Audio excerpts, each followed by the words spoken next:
Եթե այսքանից հետո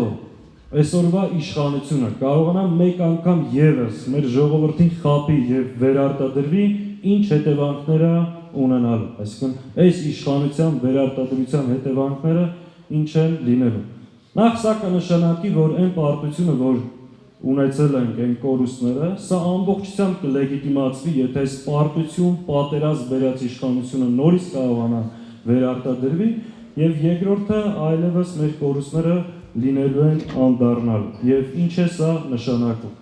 Այս իշխանության վերարտադրությամբ ստեղ ամենակարևորը, որ պետք է հասկանանք վտանգները, եթե մի անգամ էլ խաբվենք ու սրանք նորից մնան իշխանության, ինչա տեղի ունենալու։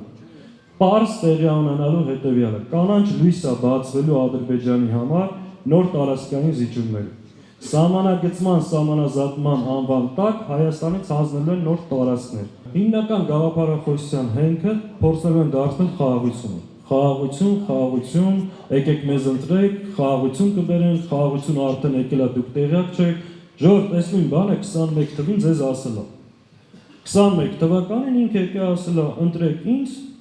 խաղաղությունը բերելու են։ 21 թվականից հետո ամեն տարի հանձնել են։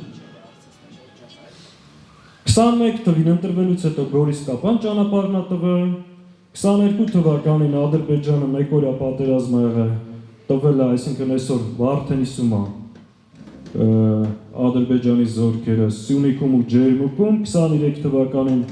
Արցախն է հանձնել, 24 թվականին Տավշիկ հատվածից է տարածքներ հանձնել, 25 թվականին էլ խոստացել է, որ օգնեք ընտրվեն, ելի կշարունակեմ հանձնել։ Այս նրանք 4 փաստերը։ Իսկ երբ որ ասում է խաղաղություն, ես ասում եմ իր 5 տարվա մեջ ինչա հանձնել, դրա խաղաղությունը ո՞րն է։ Մենակ այդպես խոստումները, որ ելի կրկին խաբեն ժողովուրդ։ Մյուսը, որ եթե իշխանափոխությունը լինի, պատերազմ կլինի։ Ես խաղաղության աղավ լինեմ, եթե ես չլինեմ, մի ուրիշը գա պատերազմ անելու։